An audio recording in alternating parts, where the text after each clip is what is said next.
Hi, this is the voice, Michael Chavello. You're listening to the Premium Oddscast, hosted by leading MMA oddsmaker Nick Kalikas, fight scientist and author of Fightnomics Reed Kuhn, and MMA journalist Brian Hemminger. The absolute best UFC betting info, picks, statistics, and analysis from the most respected authority in mixed martial arts betting, MMAOddsBreaker.com.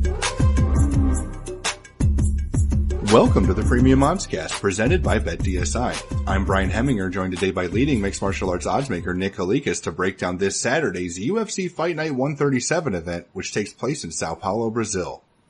If you're unfamiliar with our format, Nick and I will break down the fight card from top to bottom, providing extensive analysis and a pick for each fight after doing our film study for the event. Looking back at our last event, Kyle Marley won his one-unit free bet for UFC Fight Night 136 with his play on the Olenek Hunt under 1.5 rounds prop. Kyle has his bets and fantasy MMA picks available on MMAOddsBreaker.com. Back to the present, UFC Fight Night 137 features a 14-fight card in total and will be aired on UFC Fight Pass, Fox Sports 2, and Fox Sports 1 this Saturday night. Let's dive right in. Now, kicking things off on Fight Pass is a women's strawweight contest between Livina Souza, who is 11-1, and Alex Chambers, who is 5-4. Now, Nick, where did this fight open, and how has the public shifted things so far?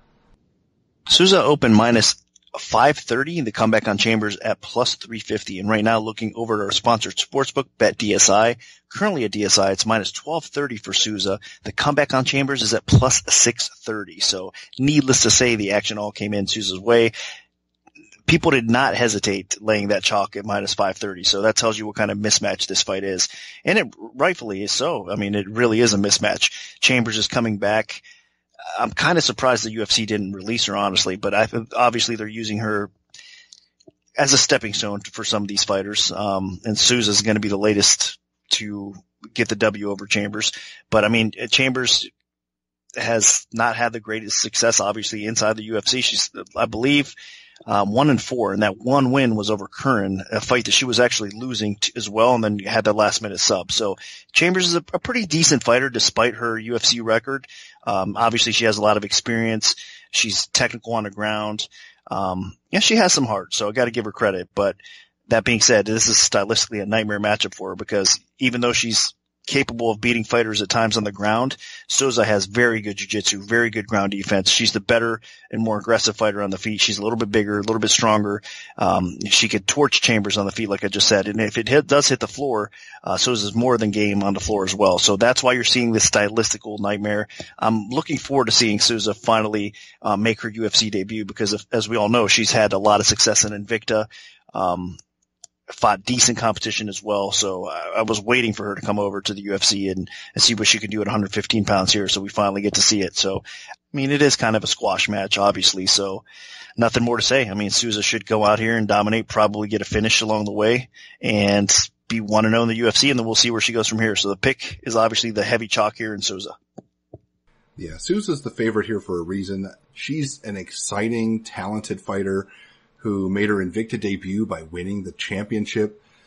She kind of comes from a grappling base, but she surprisingly has some pop in her hands. She's a talented striker too. She had a nice little run in Invicta, a nice run since Invicta, and is finally making her UFC debut. She is more than capable. I mean, I already have her ranked in the top 15 in the women's strawweight division. So I expect that this is going to be a very one-sided matchup. I mean, Alex Chambers, whether it was her getting smashed on the Ultimate Fighter season that debuted the women's strawweight, or her fights actually in the UFC where she has not looked good, getting destroyed by Aisling Daly, getting destroyed by Paige Van Zandt, getting destroyed by Nadia Qasim, and her only win came against Kaylin Curran, who went 1-6 in the UFC, and Curran was beating the tar out of her and then lost by a miracle submission in the third round. So, Alex Chambers just isn't very good, and she's 39 years old, and she hasn't fought in almost a year. So I just don't think this goes well. There's just no way that she could have possibly added enough to her game to make this even competitive. Plus, this is in Brazil. Lavina Souza completely steamrolls her here. Now, moving up to the welterweight division, we have Elizeu Zaleski dos Santos, who is 19-5, taking on UFC newcomer Luigi Vendramini, who is 8-0. Now, Nick, what's the MMA oddsmaker's perspective on this one? Zaleski open minus 475. The comeback on Vendramini at plus 325. Right now, looking over at BetDSI, it's minus 735 for Zaleski. The comeback on Vendramini is at plus 485. So another spot where the chalk got bet up a little bit. And again, I can understand this as well. I mean, Vendramini, he is taking this fight on short notice, so we should say that off the rip. He normally fights at 155 pounds, so he's making his UFC debut at welterweight, so that's another strike against him there as well. He's actually fought as low as featherweight before, so physically speaking, he's going to be outclassed and outmatched here. And then as far as skill set goes, Zaleski is definitely the more talented fighter overall. And he's faced better competition so far in the UFC. So that's why, again, you're seeing stylistically a tough matchup for a debuting fighter here, and the chalk got bet up, rightfully so. With all that said, though, Vendramini, I mean, I was kind of impressed. There's not a lot of footage out there, so you got to take it for what it's worth. But, I mean, as far as level of competition goes, it is pretty bad. It's a weak resume for sure. But as far as what you get to see, he does have some power in his hands. The guy looks for some takedowns. I mean, he's a pretty well-rounded fighter. So I think he does have some upside. Just unfortunately for him, making his UFC debut against Zaleski, a very solid fighter. I mean, let's really look at it for what it's worth. Even on paper, Zaleski's 5-1 in the UFC. And that one loss was, you know, obviously in his UFC debut, I believe, and it was a split decision type of loss. So Zaleski is definitely one of the best welterweights on the roster right now. And he's facing a guy that's undersized making his UFC debut. So a lot of signals and everything pointing towards Zaleski in this matchup, and he should come through. So I do think Vendramini, like I said, is going to be game. He's going to come to fight. Zaleski should not take him lightly. I don't think he will. But still, when it's all said and done, Zaleski's going to get his hand raised. So the pick is Zaleski. And I completely agree. Vendramini, while he's dangerous and has finished, I believe, all 8 of his wins pretty quickly, whether it was a knockout or submission, the problem is he's only faced one person that has ever even won a fight throughout his career, and that was his most recent opponent. So, I mean, the guy is just completely untested and is moving up a weight class and is fighting on short notice. To his credit, though, he does train out of a good gym. I believe he works with like Renato Moicano and Hanayaya. So he's training with the right people. He's in a good environment. And while he has faced complete garbage opponents so far, at least he's taking care of the garbage. So that's to his credit. So, I mean, the guy definitely is a bit of a finisher, and he could catch Zaleski maybe, but that's about it. I mean, Elizeu Zaleski dos Santos has been so impressive in his recent run. He's won 5 straight in the UFC welterweight division. Now he's even ranked at number 15 and could be ranked higher, in my opinion. I mean, he's had some impressive victories, winning against, you know, guys like Lyman Good, Keita Nakamura, Omari Akhmedov. Most recently, I mean, that spinning wheel kick first round knockout against Sean Strickland just blew my mind. So, I mean, this guy can outwork you, he can outgrapple you, and he can finish you with strikes as well. So, I just think that Zaleski wins this fight however he wants. He should be the bigger, stronger guy with more power and more technique, and definitely more proven against good opposition. So unless Vendramini lands some kind of Hail Mary, I think Zaleski rolls. So Zaleski is going to be my pick. Now moving up to the middleweight division, we have Talis Latis, who is 27-9, taking on Hector Lombard, who is 34-9-1 with 2 no contests. Now, Nick, where did this fight open, and how has the public shifted things so far? Latest open minus 165. The comeback on Lombard at plus 125. And right now, looking over at BetDSI, line flipped. It's Lombard minus 125 right now. The comeback on Latest is minus 105. So action obviously coming in Lombard's way. If you look at Latest's performance last time out, I mean, he wasn't the best, obviously, against Hermanson, I mean, you got to take your hat off to Hermanson, and he came on, especially late in that fight, and did what he had to do. But what you have here is a tale of two fighters that are definitely aging and are on the decline. I mean, like I said, Leitis has had his moments recently. I mean, not too long ago, he had a pretty solid win over Sam Alvey, which is not exactly an easy out. But I mean, he's been around the sport for a while, has been one of the better middleweights in the sport for a long time as well. And it's just, he's not fighting up to quite to par where he was recently. Now, that being said, Lombard is probably even worse. He's the more declined fighter of the two. Another top ranked middleweight for a long time, the former Bellator champion, of course, as well. Lombard is explosive, has a ton of power. I mean, he's just nasty on the feet. He was, at least at one point. He still has that, obviously, some knockout power, and he's dangerous, but he does tend to fade. And he does have some problems at times with fighters that have good ground games. And I think Leitis could possibly, even though Lombard has good takedown defense overall, Leitis' size is going to come into play here. And I think at times Lombard might be on his back here in this fight. And if he is, that's not a good spot to be in against Leitis. So out of the two, I actually think this is a favorable matchup for Leitis, especially where Lombard is right now in his career. I think Leitis is going to be the longer fighter. I think he has a little bit more left in the tank. And I think skill set, I mean, Leitis typically does have a pretty solid chin. He's always had a pretty good chin. And I think he can survive the big bombs that Lombard's going to throw at him. And if he does that, Lombard will probably gas out. Leitis will take advantage and either outpoint him or possibly get a finish. So take it for what it's worth. Both these guys are definitely on decline. So you can't really trust them at the betting window all that much. But I think there is a little bit of Leitis value here, and I'm going to actually pick him to win as well. I think, like I said, stylistically, this is a good matchup for where they're at in their careers right now for Leitis, and I think he is going to probably get it done. So the pick is Leitis to get the W over Lombard.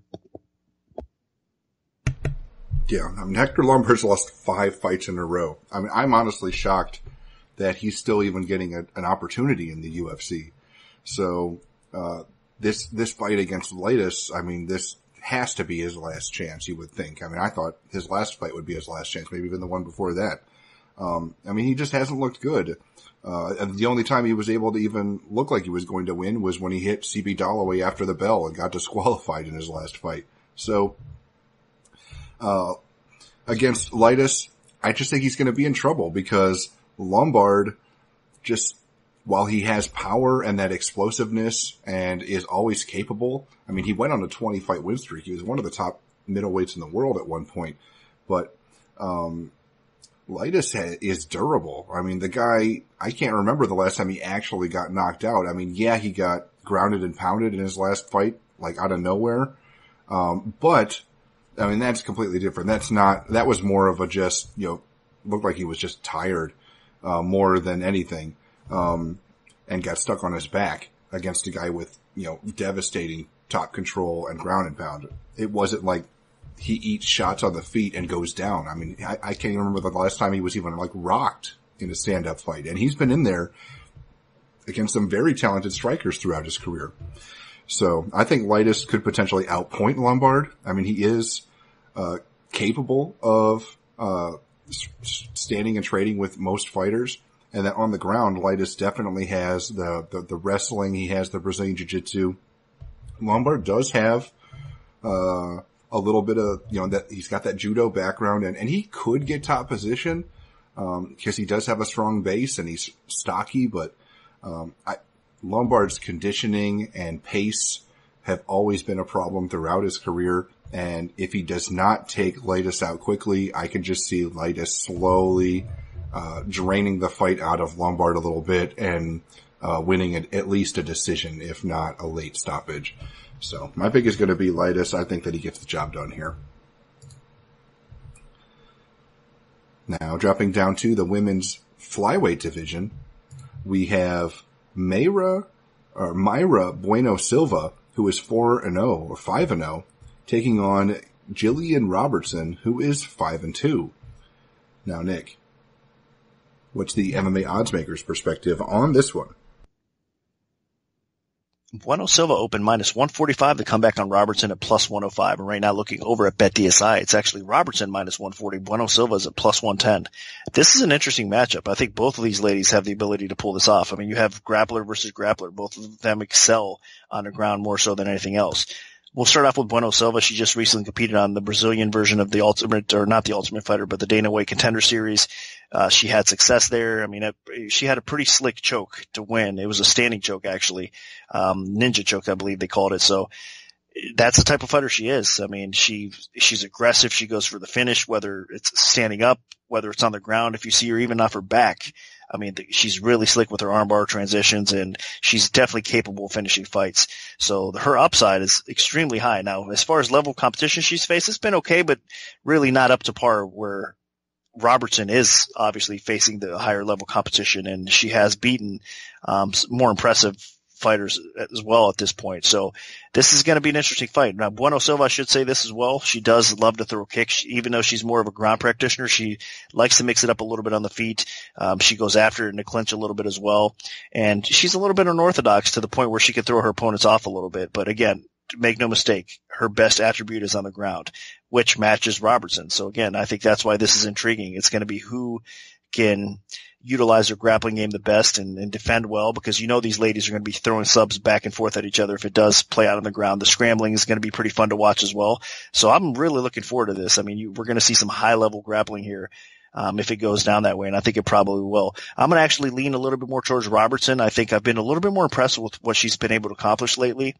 I think she's a little bit more prepared and a little bit more ahead right now of Silva, even though Silva, again, she's going to be game, and on the feet it's going to be interesting. She probably does have an edge over Robertson a little bit, but as a whole, I think I trust Robertson just a little bit more. And I think if she does get this fight to the floor, I'm not sure if Silva's going to be able to defend as good as Robertson will. So slight lean towards Robertson. I know I see the action going back and forth on these ladies, and I'm sure we're going to continue to see two-way action on this fight. So it is a difficult fight even at the betting window, but I'm going to slightly lean towards Robertson to get the W here. And I agree this should be competitive because both ladies are talented grapplers.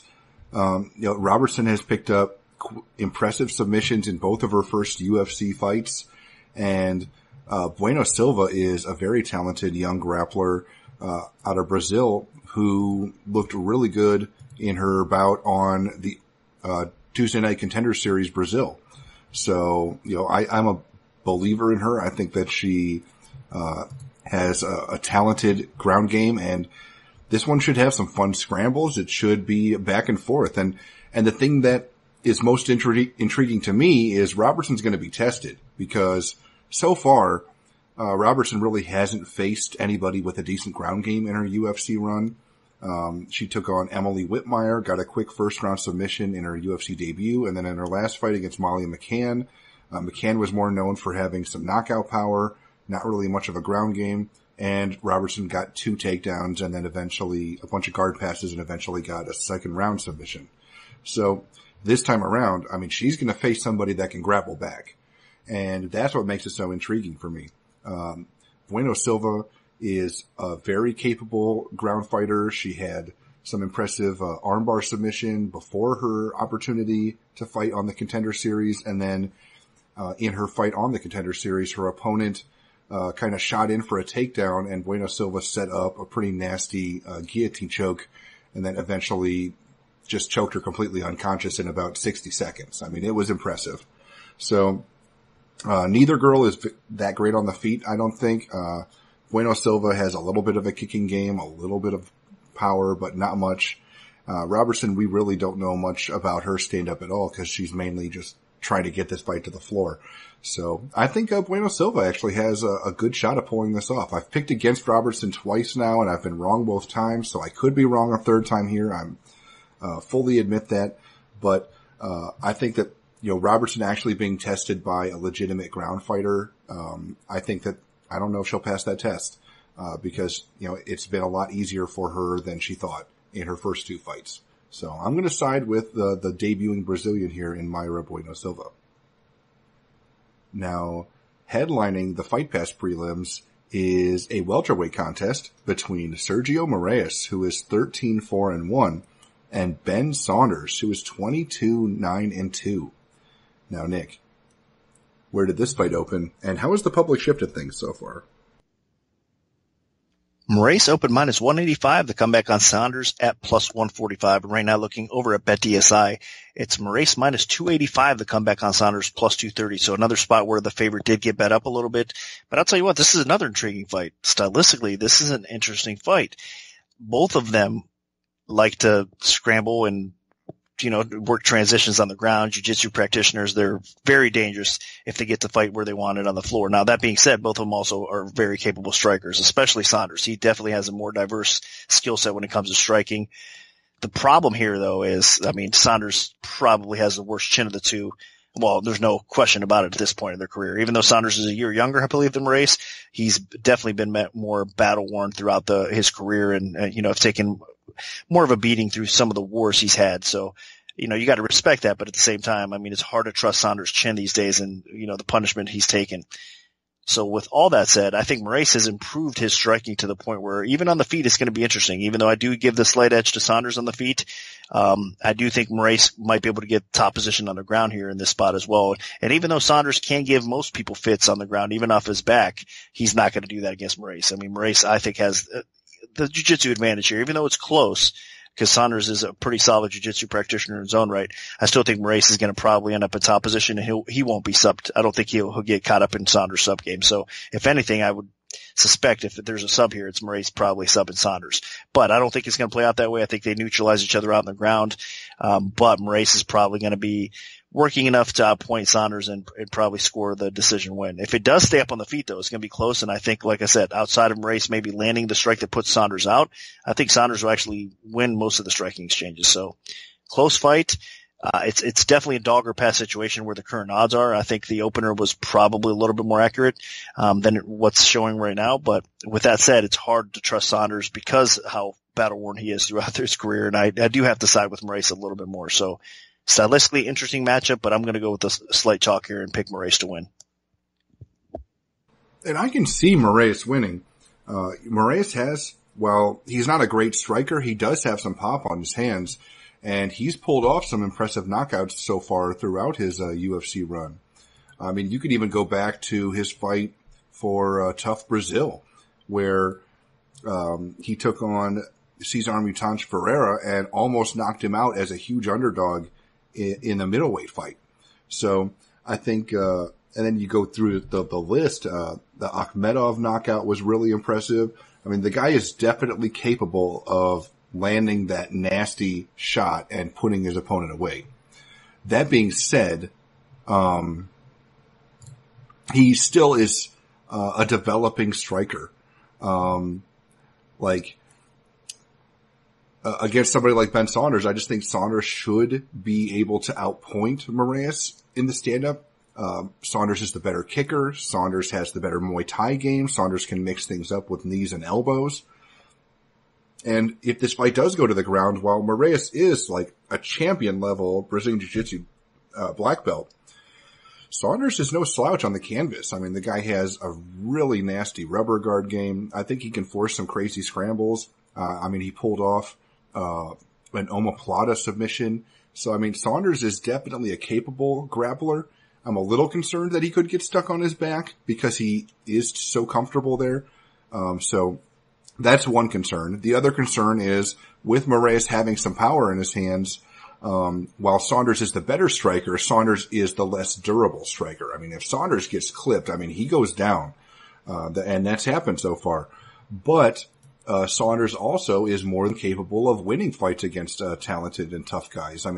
We saw it in his bout against Court McGee, where McGee was just not quite able to technically go toe-to-toe with Saunders. We've also seen Saunders get completely blitzed and knocked out, like against Peter Sabata and Alan Jouban, but then he bounced back with an impressive performance against Jake Ellenberger. So I think Saunders is definitely capable of standing toe-to-toe and outpointing Moraes over the course of 3 rounds. And Moraes is more than capable of landing that kill shot or potentially grinding this out if Saunders gets too comfy on his back. So I'm actually going to side with the underdog here, believe it or not. I think Moraes may be getting a little too comfortable on the feet, especially after that decision he recently won against Tim Means.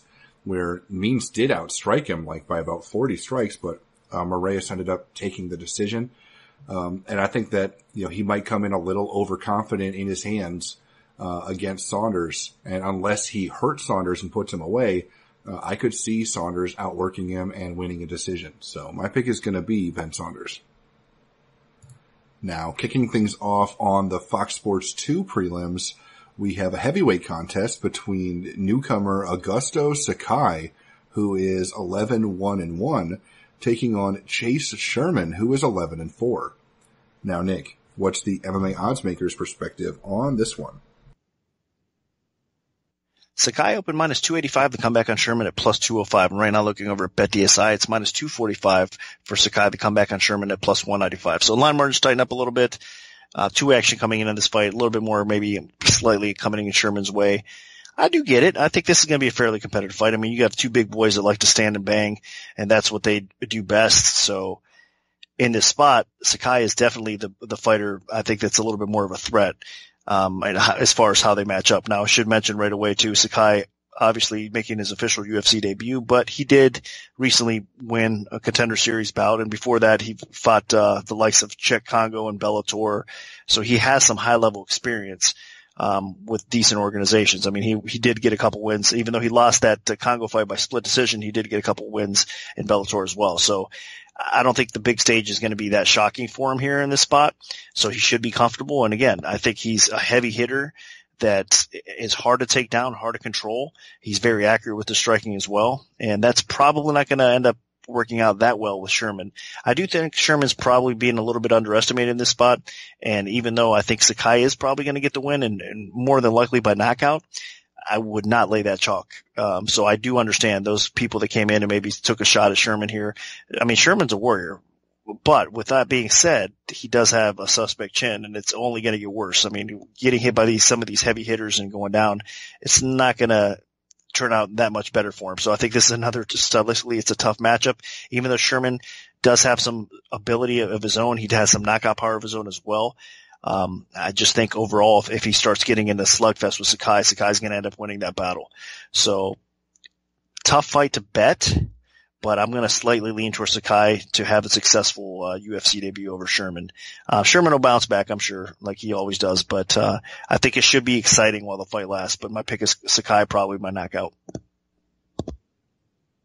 Sherman is an entertaining fighter, but he's not really an elite heavyweight. I mean, he's 2-4 so far in his UFC run, and all 4 of his losses have been against guys that are relatively legitimate heavyweights, and his 2 wins were against guys that weren't very good heavyweights at all.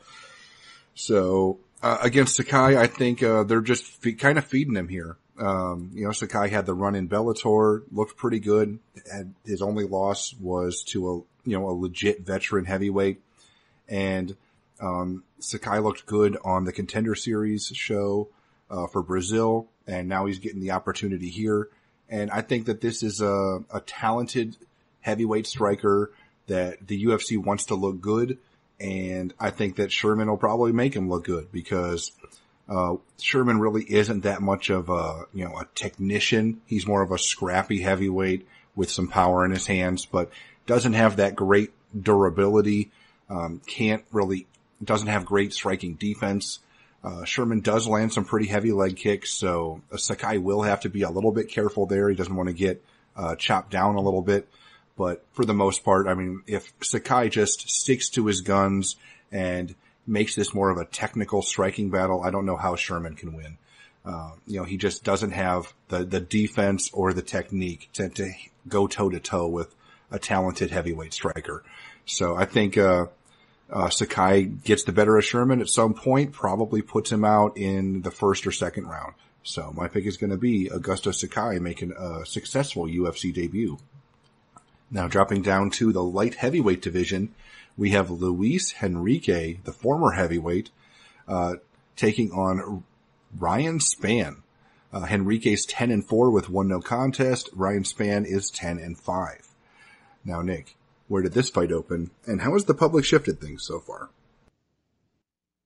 Spann opened minus 195, the comeback on Henrique, plus 155. Right now, looking over at BetDSI, it is currently Spann minus 165. Henrique is at plus 135.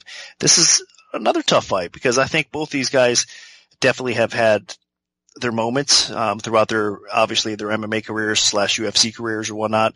Henrique obviously having more UFC experience. He is dropping down, as Brian mentioned, to the light heavyweight division, which I think is going to be a good idea for him. I mean, I think the guy's been underrated. At heavyweight, he's fought some tough competition, and the guy performed relatively well, but he did suffer, obviously, a few losses, and that's, I think, one of the reasons he can move down and probably make weight.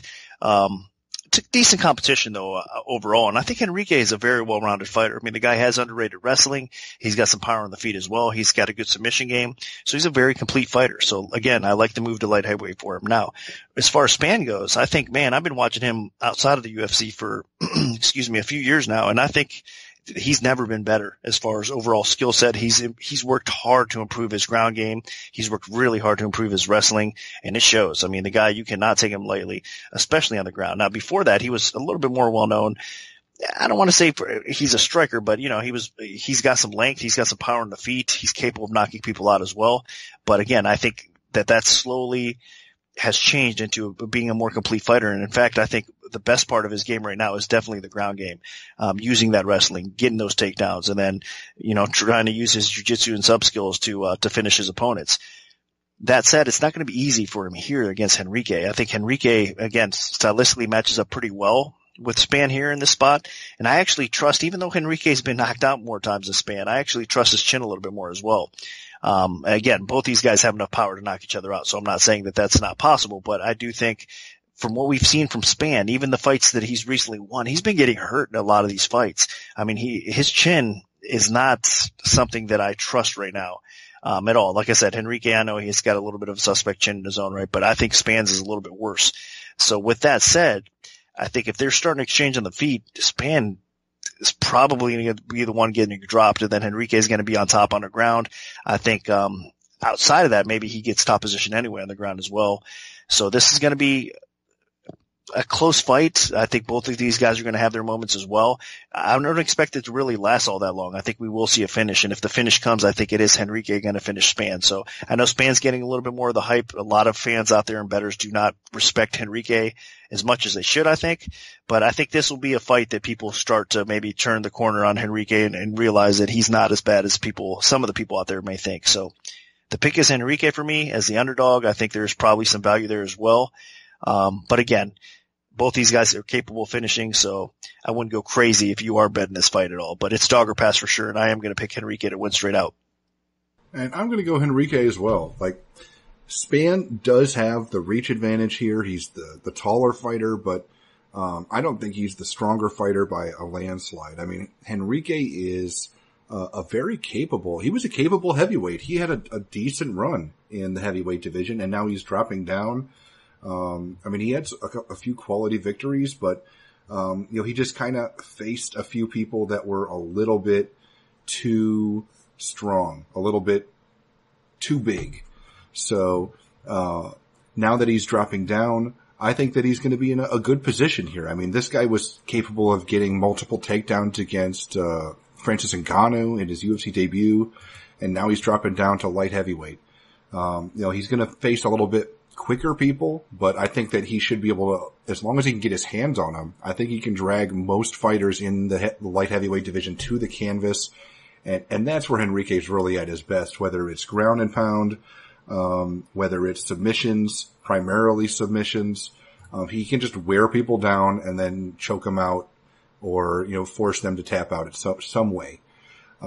He's just a physically imposing, strong, fighter. So Spann, on the other hand, I mean, he's definitely capable of getting a finish out of nowhere, whether it's, with his power, with, submissions. He can lock things up because of those long limbs that he has. But he also can be finished quickly out of nowhere too. I mean, on his fights on the Contender Series, both of them were extremely quick. I mean, Carl Roberson just destroyed him, in his debut, for the Contender Series. And then he goes on there against, Sordi and got a really quick submission. I think combined, those fights had like 15 strikes thrown between all the fighters in both fights combined.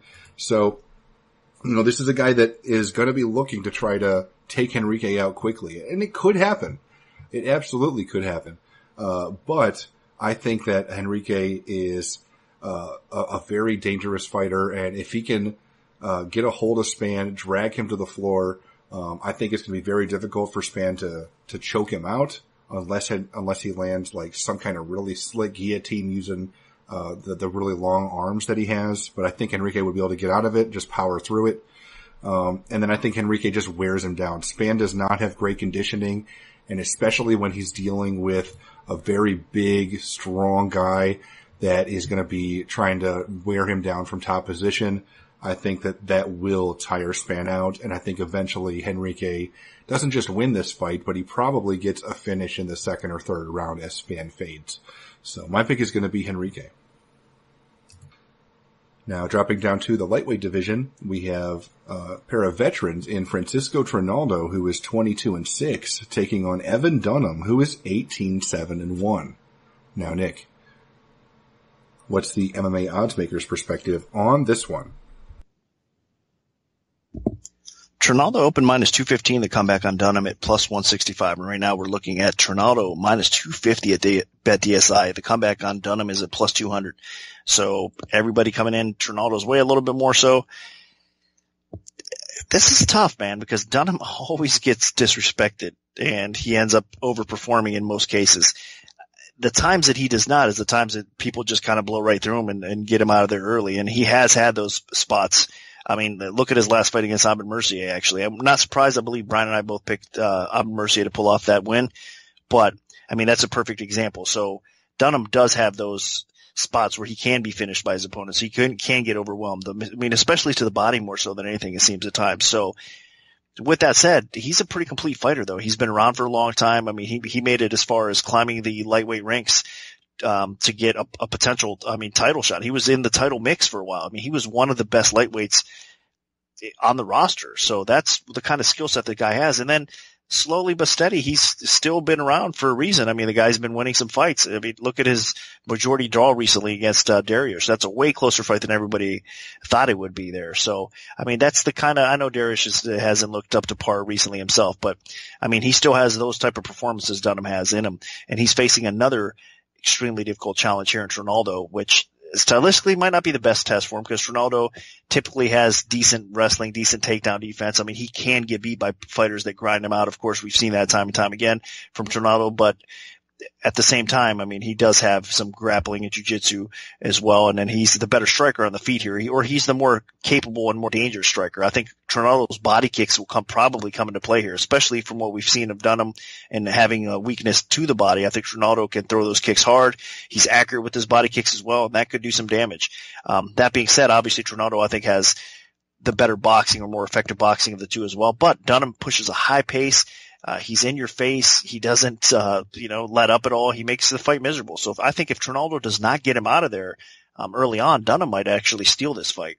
So for those people that want to think this is an easy fight automatically for Trinaldo, it's not, man. I'll tell you what, if he does not get this fight, like I said, end pretty quickly, I think it's going to be a competitive fight and Dunham could probably steal it. So this is another spot where it is a dog or pass situation. I am going to pick Trinaldo, however. I think that, again, the body shots and his ability to outstrike and be a little bit more precise with his striking ability is going to come into play here. And I think they kind of neutralize each other out as far as the ground game goes. So eventually I think we'll see Dunham kind of fall off a little bit. I'm kind of sad to say or even see that because Dunham has been such a great, fighter in the UFC lightweight division. I don't want to see him start getting knocked out and see the decline be that real, but unfortunately it happens to most of them. And I think that we eventually will see that from Dunham. So this might be back-to-back fights that he suffers a knockout loss and gets put out there early. So we'll see how it plays out. But overall, I'm going to slightly lean towards Trinaldo. I do pick him to win. But again, it's another dog or pass situation here. Yeah, and this fight could go either way. I think Evan Dunham's getting massively disrespected, while Trinaldo is a dangerous fighter. He's got some power in his hands. We've seen him pick up some impressive TKOs. He's also a guy that can get in trouble when he faces somebody that can put the pressure on him. And Evan Dunham does fight at a high pace. He's been in the UFC for a long time, and he's landing about 2 more strikes per minute than Francisco Trinaldo. Now, granted, he's not as accurate, but I mean, his defense is just as good as Trinaldo's, if not better. So while Dunham doesn't have amazing durability, Trinaldo is a guy that has power, but doesn't always land it. I mean, he had a long stretch of decisions in his UFC run as well. And, I'm a little concerned about Trinaldo's, how much trouble he had against James Vick, who just got blasted by Justin Gaethje. Trinaldo just couldn't pull that trigger, couldn't get inside. And if Evan Dunham puts the pressure on Trinaldo, makes him fight off of his back foot, I think that Dunham has a really good shot of winning this fight. And then you factor in Dunham's ground game, which he doesn't always use, but if he takes this fight to the floor, he should have a huge advantage. Trinaldo is, very physically strong. He's not super easy to take down, but if Dunham can mix things up and factor in his wrestling, he definitely will have a huge advantage on the ground, whether it's top position, submissions, ground and pound, you name it. I can see Dunham, working over Trinaldo on the canvas. And on the feet, I really think this is closer than people give it credit for. Dunham has outworked some talented fighters in the stand-up. So, he has kind of a sneaky good striking game. Now, granted, if Trinaldo just, charges forward and just blasts through Dunham's defense and cracks him, he could take Dunham out quickly. But I'm just not convinced that he'll be able to do that easily, especially now that he's 40 years old. So, both guys have definitely had long careers. Dunham has been in the UFC forever, it feels like. But I think, Dunham might be a savvy enough vet to go into hostile territory here and come out with an underdog victory. So I'm going to side with Evan Dunham. Now, closing out the preliminary card on Fox Sports 2 is another lightweight contest. This one between Charles Oliveira, who is 23-8 with 1 no contest, and he's taking on returning UFC fighter Christos Giagos, who is 15-6. Now, Nick, where did this fight open, and how has the public shifted things so far? Oliveira opened minus 320, Giagos opened plus 240. And right now, looking over at BetDSI, it's staying fairly steady. Minus 360 for Oliveira. The comeback on Giagos is at plus 270. So line margins have tightened up again, and there is two-way action coming into this fight, like we said. I think a lot of people are automatically going to fade Giagos here in this spot a little bit because stylistically it is a tough matchup for him. I mean, Oliveira, he frustrates me, honestly, because I think the guy is so talented that he could be much farther ahead than what he currently is as far as the UFC ranks go across the board. I mean, he's one of the most dangerous and one of the best submission artists and capable finishers offensively that I've seen in the UFC. I mean, he's just so slick with his chokes. He's a finisher. He goes after it, man. If he smells blood or he gets your back, I mean, he could wrap it up and end your night quickly. So that's how devastating his submission attack can be. Outside of that, though, he does have some problems. I've said it time and time again on podcasts. He's a quitter, in my opinion. I think when the going gets tough and he can't really have his way with fighters, it's unfortunate for him, but he does tend to kind of fold up shop and quit at times. So that's the problem I have with him. I can't trust Oliveira for that reason. Now, again, Giagos is stylistically a decent matchup for him because he should be able to get this fight to the floor. And if he does, obviously he's going to have a pretty sizable advantage on the floor. That's where Giagos is, I think defensively he's getting better, but that's definitely his biggest weakness right now as well.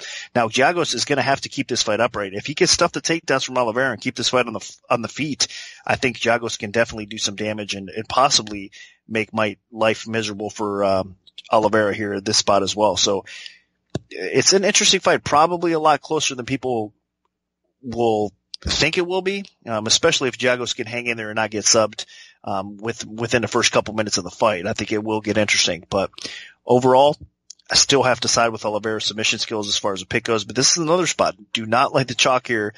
I don't care if Oliveira goes out there and gets the job done. I mean, I've been burned by the guy plenty of times, so I'm just trying to tell you from, self-experience with it. Brian has as well. He's just the type of fighter sometimes where you depend on him too much and he ends up burning you. You just kind of leave yourself scratching your head thinking, man, why did I even have faith in that guy? So it's a shame because he is talented enough and he's a fun fighter to watch. But at the betting window, man, you got to stay away from it. So it's a dog or pass situation. If you guys don't agree, just stay away from it completely. Save your money. Don't trust Oliveira all the way. But that said, still, I think he probably does find his way to a choke eventually here. So the pick is Oliveira to win, probably by sub. I hope I'm wrong. I'll be pulling for Giagos here. I think that, it'd be nice for him to get the W here because I think he does have a lot of potential, and I'd like to see him get matched a few more times in the UFC lightweight division to see where he could possibly go from here. So Giagos is a solid fighter, definitely better than what the current odds indicate, but still have to pick Oliveira here. It feels like it shouldn't even be close. I mean, Giagos did not have a good first run in the UFC. When he first fight outside the UFC, he got smashed by Josh Emmett. Then I think he won 4 out of 5 fights to earn his way back into the UFC here to take on Oliveira. But, I mean, this is just a bad matchup. I mean, Giagos, his strength is typically getting fights to the floor using his grappling, and he's taking on one of the more dangerous grapplers in the lightweight division. I mean, Charles Oliveira can pull off a submission out of anywhere as long as he is close enough to his opponent. He can find some way to pull off some sort of submission. I mean, the guy's even finished fights with a calf slicer in the UFC. So Oliveira is an extremely dangerous grappler, and Giagos is going to play right into him with his offensive skill set. So unless Oliveira makes some horrific mistake, which isn't out of the realm of possibility, as Nick mentioned, Oliveira can be pretty flaky with his issues making weight when he was in the featherweight division, with his issues, where he said he had some problem with his throat and Max Holloway just destroyed him really quickly, and then he didn't have any problems with his throat, or, where he just falls apart and gets submitted randomly by people that he should not be getting submitted by. That's just, he's an unreliable fighter, but this is a good matchup for him. He should get the victory here, unless Giagos cracks him or unless Oliveira just completely falls apart. This should be Oliveira's fight to win, probably by submission. So that's going to be my pick. Now, kicking off the main card on Fox Sports 1 is a women's strawweight competition between Randa Marcos, who is 8-7, and Marina Rodriguez, who is 10-0. Now, Nick, what's the MMA oddsmaker's perspective on this one?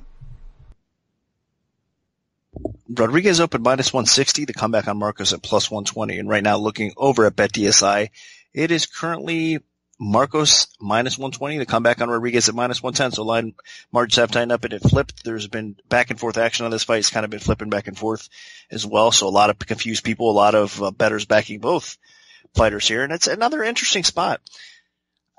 It's tough because Rodriguez, we were talking about, Bueno Silva earlier, another Brazilian lady that was on the Contender Series. Rodriguez is another one that falls along that same line. A different type of fighter a little bit, though. Bueno Silva is more of a ground fighter. She likes to excel and utilize her ground game, even though she does have some striking. Well, for Rodriguez, it's her striking that she excels at the most. And she does have a little bit of jiu-jitsu in her ground game as well, but make no mistake, it's her stand-up, her length on the feet over most of her opponents, her nasty ability and her accuracy. I mean, if you watch her fight, especially in a clinch, my goodness, she's devastating with her knee attacks. She kicks often as well. She utilizes some difficult angles with her elbow attacks. Sometimes you cannot just keep your guard on at all with Rodriguez, and she is going to have some advantages over Marcos, and especially with the height and length here in this spot. And if this fight stays up on the feet, Marcos could have some problems. But with it said, I think Marcos is smart enough that she knows she's probably going to have to get this fight to the ground. And looking back through footage, Rodriguez has had some problems with people taking her down and getting top position on her or whatnot as well. And if Marcos is able to get that position on her, I think Marcos could do some really good work, do some damage on the ground as well.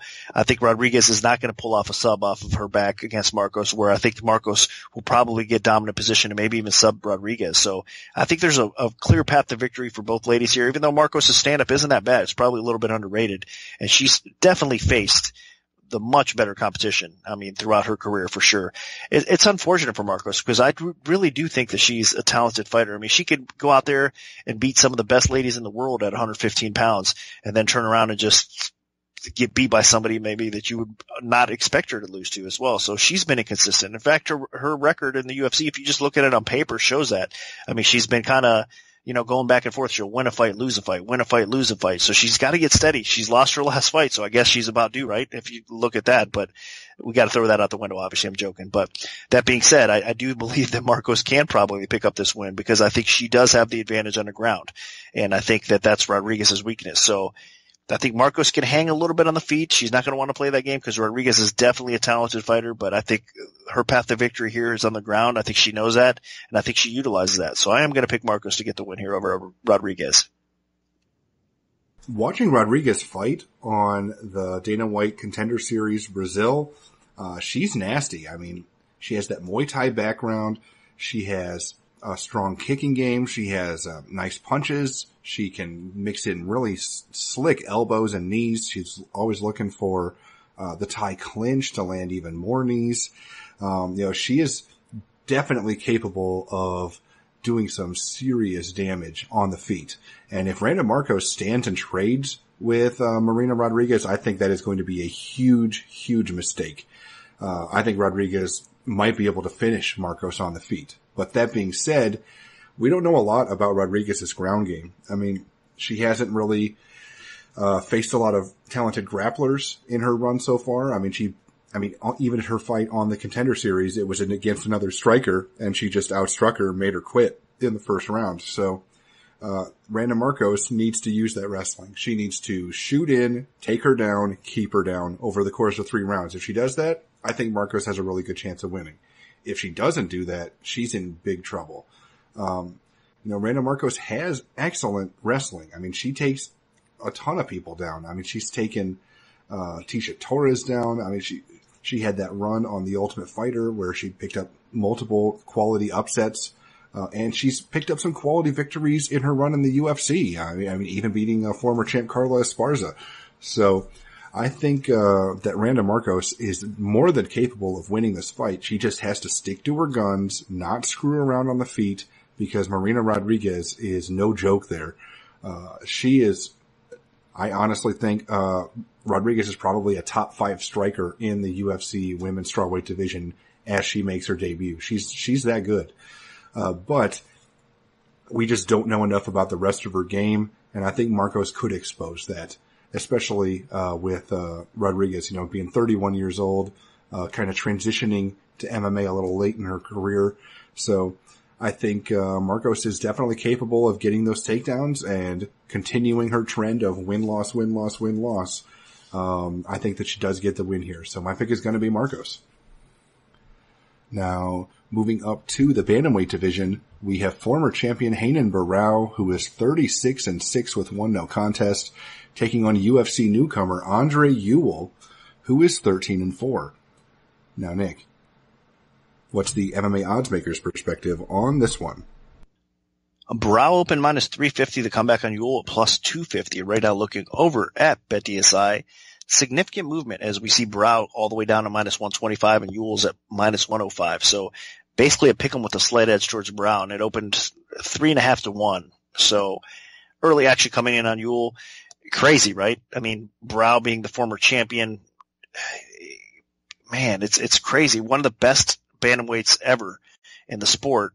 And now we've seen his decline is real. I mean, we've seen him fight not up to par his last several performances. So, I mean, it's not surprising to us all that we've kind of seen it coming, but it's kind of sad because now he's almost a pick 'em with a relatively unknown fighter. Now, obviously, Ewell is a very talented fighter. He's one of these guys that's kind of not exactly in age, but in MMA years, he's kind of a young gun. He's getting a lot of fights and a lot of experience quickly.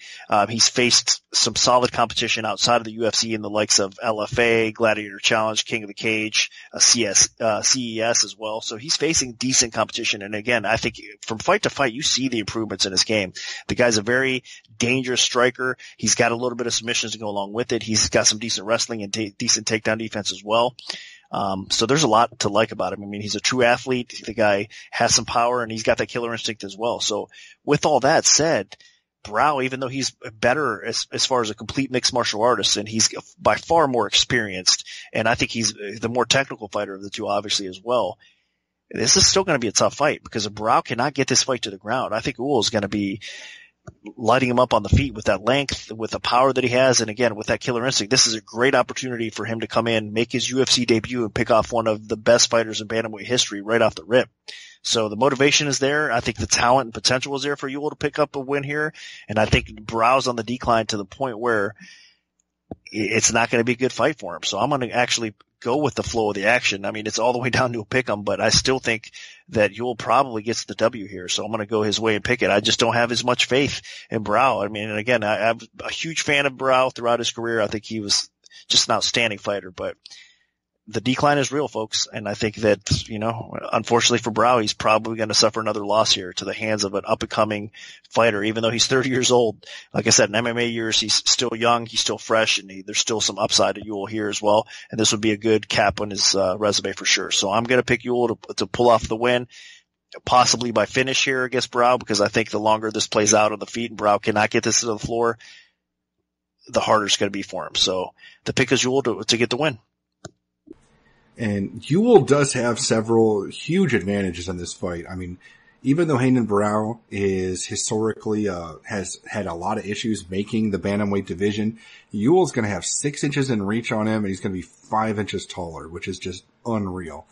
So on the feet, this guy could definitely keep Barão at the end of a jab. And Ewell actually does have a sneaky good submission game too. So, he's picked up a lot of finishes in his career. He's earned the nickname Mr. Highlight for a reason. But, this is a huge, huge step, making your UFC debut in Brazil against a former, bantamweight champion who at one point was, a lot of people were saying could be the top pound for pound fighter on the planet. Now, obviously Renan Barão is far removed from being the pound for pound king ever since TJ Dillashaw kind of stole his soul in a pair of fights. But Barão is still a very talented and capable fighter. I mean, the guy is he has power on the feet. He can mix it up with his striking, with his kicking, and his ground game is extremely legitimate. I mean, if he can get the fight to the floor, if he can get top position, Renan Barão can pull off submissions out of nowhere. I mean, his transitions on the canvas are unbelievable.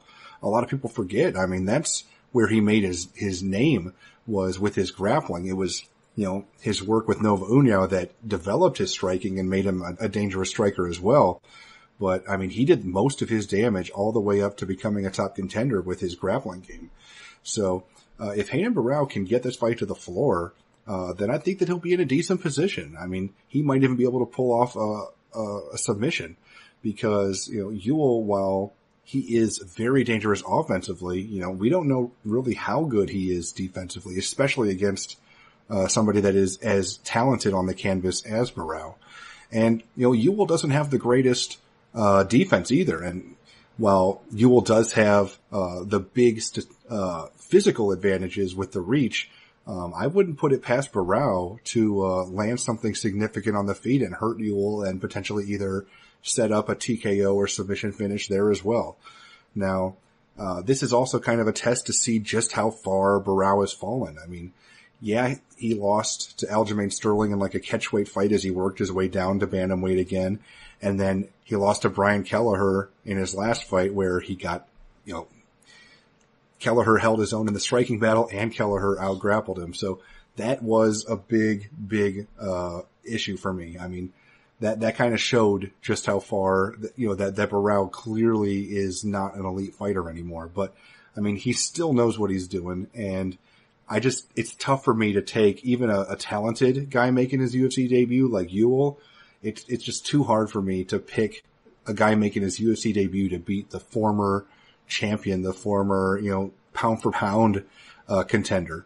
So I'm going to side with Renan Barão. I think he does get the job done. I think he might be able to, surprise some people with his performance on Saturday night. And I think, maybe he, starts the comeback trail a little bit here. I mean, he's still only 31 years old. He's not, completely washed up or anything. So, I'm going to side with Renan Barão. Now, moving up to the light heavyweight division, we have Sam Alvey, who is 33-10 with 1 no contest, taking on veteran Antonio Rogério Nogueira. Little Nog, who is 22-7.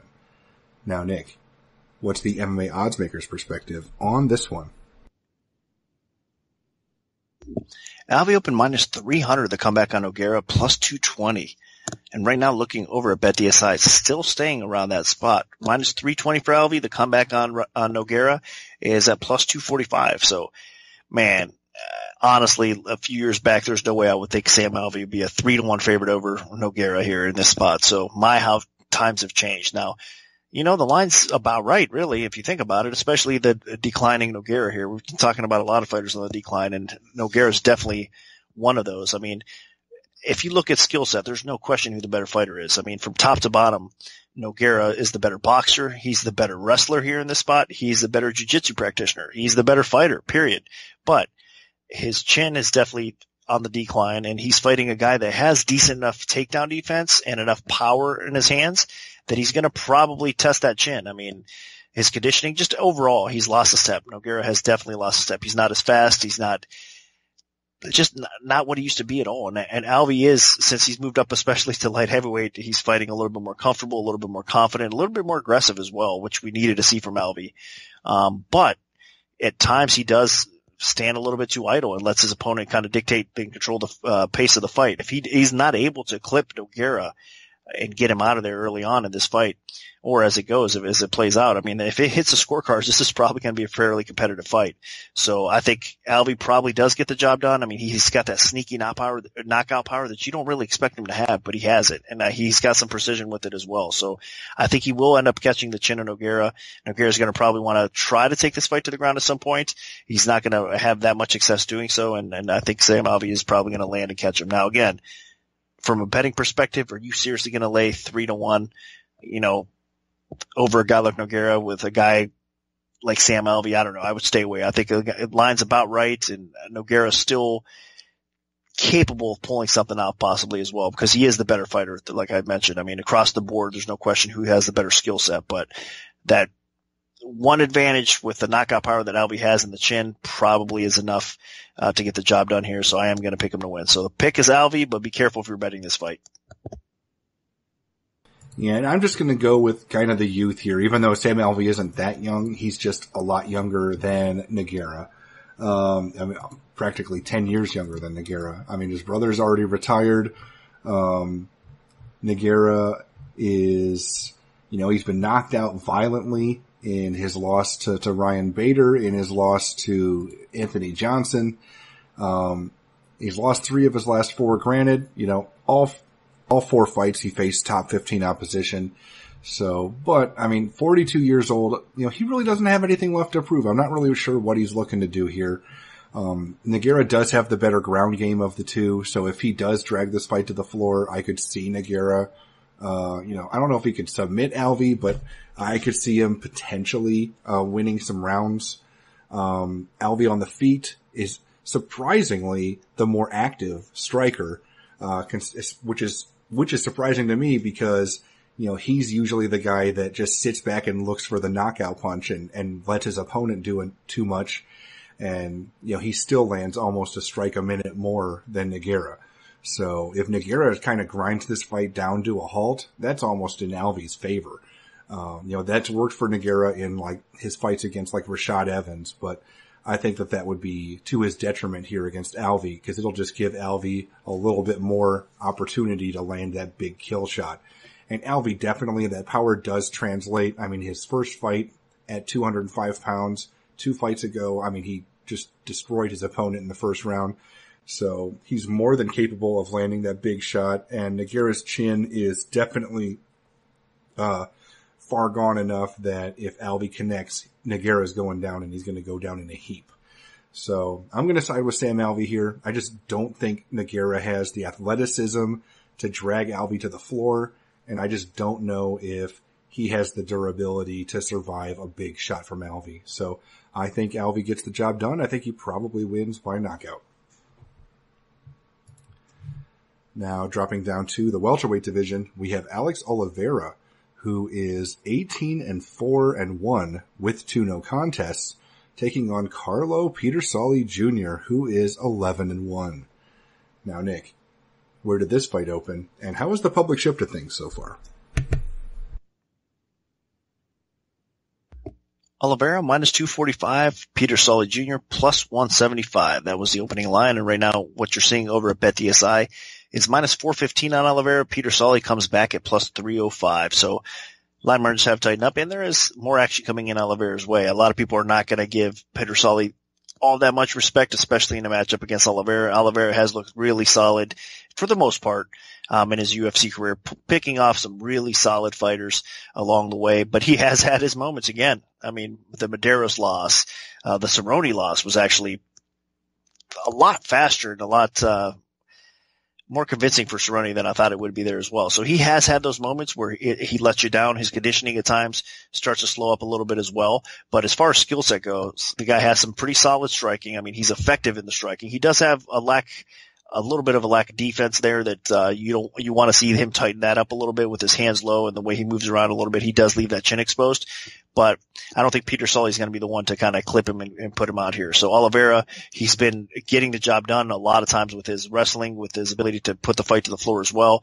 And then his jiu-jitsu is actually pretty solid, especially offensively. So, there's a lot to like about Oliveira. Peter Solly, on the other hand, is more of a ground guy in his own right. He's a pretty complete fighter, of course. I think that he's actually probably underrated when it comes to this spot here. Of course, he's a former Cage Warriors fighters, and the Cage Warriors guys always, when they enter the UFC and they have some experience fighting there, they always bring it, and they're always pretty solid as well. So he has some solid experience, like we said there, against decent competition.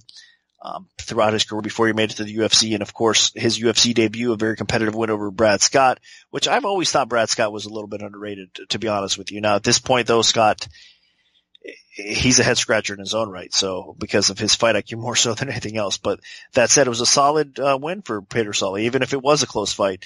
So stepping in here against Oliveira, he's going to look to try to take this fight to the floor. If he does get the fight to the floor, I mean, defensively he's a lot more solid, I think, than Oliveira. Oliveira still, even though offensively he's dangerous, defensively he still needs to tighten up his ground defense as well. So Peter Solly does have a path to victory here. And if Oliveira can, like I said, he does tend to slow down at times. If he does slow down in this fight, maybe Peter Solly will end up taking over at some point and getting making this another close, hard-fought battle. But kind of playing devil's advocate here, I am going to pick Oliveira to win, of course, with his experience, with his skill set. I think stylistically it is a tough matchup for Peter Solly here in this spot, and I don't expect him to pull it off, but I do think he's going to be far more competitive than all of us are probably thinking this fight will be. So if Oliveira doesn't get him out of there early, it's another spot where I think we'll see a 29-28 type of decision win for Oliveira here. So I'm going to pick him to win. Now, another spot where I think the early value of minus 245, if you hopped in at that time, I can understand it. But as it is right now, I think it's got to the point where at 4-1, you got to kind of stay away from this fight as well. So the pick is Oliveira to win, but tough fight to bet here. Yeah, I'm going to side with Oliveira. I mean, Peter Solly has impressed enough that taking that fight on short notice and getting the win is never easy, even if it was, kind of an ugly split decision. And that's kind of how he's won his last two fights over his two, best opponents he's faced in his career, with Dalby and, Scott. But, Alex Oliveira in Brazil, I think that's a little bit too much here.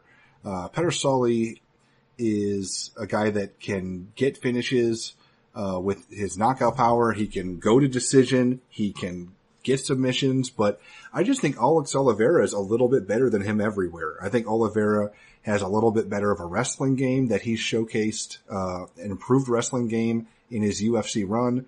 Oliveira is a more than capable striker. I mean, he's got some impressive, finishes from striking, hurting his opponents on the feet. Maybe he hasn't quite put away as many as I would like, but he definitely is capable of doing damage on the feet.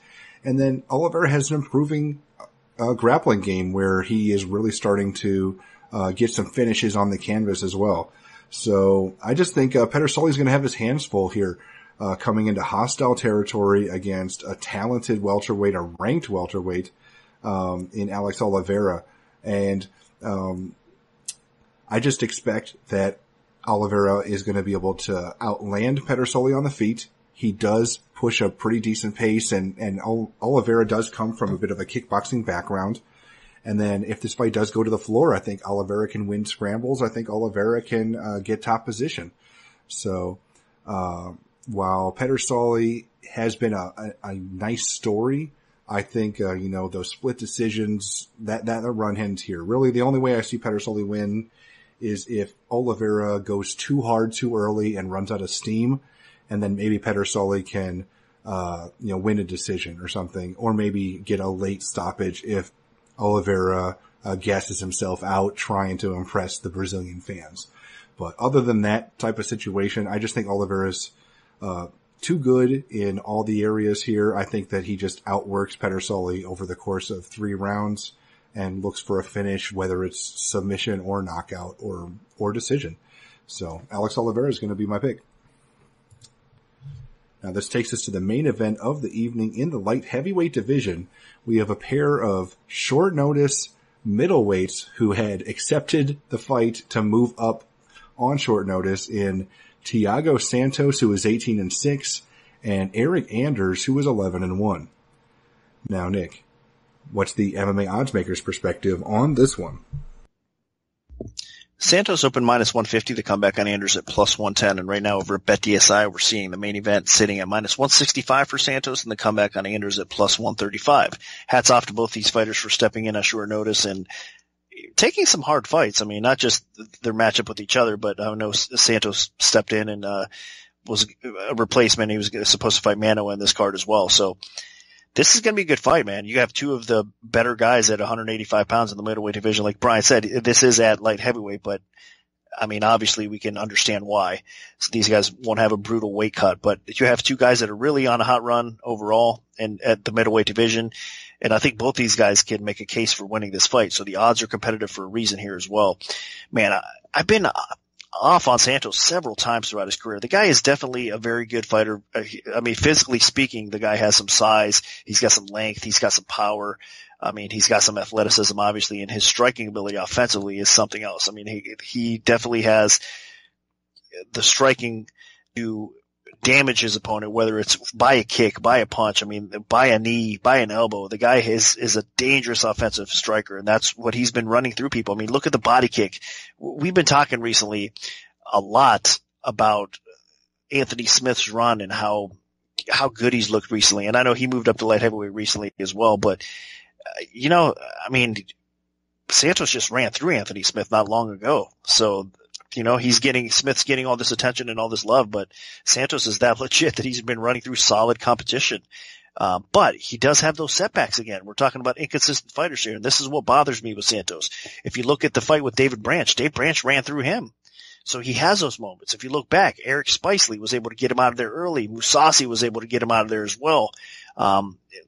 With ease. So defensively, Santos has some issues. In his durability, he has some issues. So that's what bothers me with Santos. And that's why I can't really get behind him in a lot of matchups, because I think even though offensively he's so talented, I mean, all it takes at times is one strike getting through and the fight changes quickly for Santos. So I really don't trust that durability, and he's going to need to hold up against Anders. Anders is another guy that's obviously a promising guy at 185 pounds, as I mentioned. He's faced some solid competition. Talk about an athlete, a former football player. We all know the background with Alabama and all that stuff as well. But he's transitioned well in MMA, and he's faced some decent competition. I know that, a lot of people, I think his stock kind of dropped because he lost that really close decision to Machida. I know that's crazy to say, but he followed up with a pretty bad performance, in most people's eyes against Tim Williams in his last fight. I mean, he was a huge favorite, around a 10-1 favorite or so, and he ended up, barely squeaking that out. Now, of course, he did win with an impressive head kick towards the end of that fight, so he got the job done, so you got to credit him for that as well. But really, Anders hasn't looked his best the last couple fights. Again, tough competition.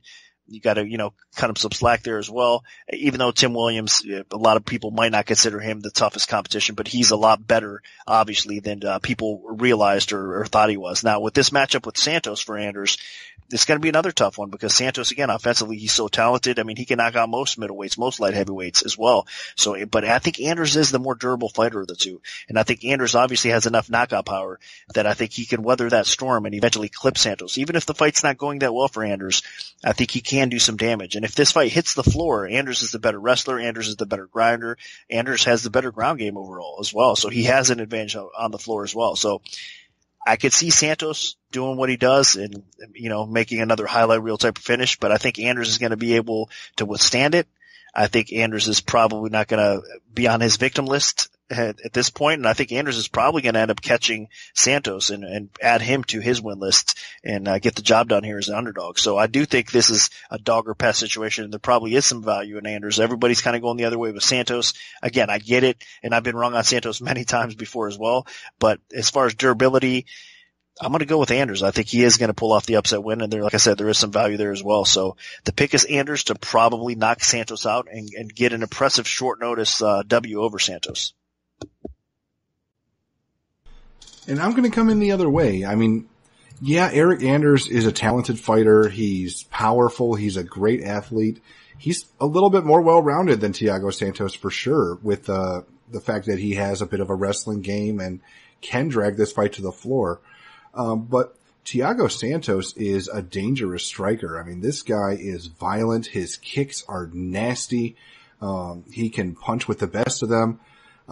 Really the biggest difference between the two is that Santos doesn't have a lot of durability, which is an issue. I mean, if Anders connects with something nasty, Santos is going down for sure. But, I mean, you gotta look. Anders won his last fight against Tim Williams, but he did not look impressive. I mean, that was not a good performance whatsoever. Anders was on his way to potentially losing a decision, or maybe, that being a close competitive split decision type of fight against somebody that he was, I think, the biggest favorite on the card against. So, what was he doing there? Was he, just being too patient? Was he just waiting for the right moment? I'm not sure. And you can't afford to do that against somebody as dangerous as Thiago Santos. Now, I will give Anders credit. I mean, he looked good in the Lyoto Machida fight. That was a competitive 5-round battle. It definitely could have gone to Anders with the fact that he did get some takedowns. I mean, it was a split decision.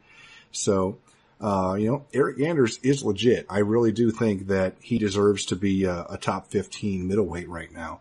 But against Thiago Santos, I think that he might run into some issues on the feet. I mean, when he faces talented strikers, he gets outstruck.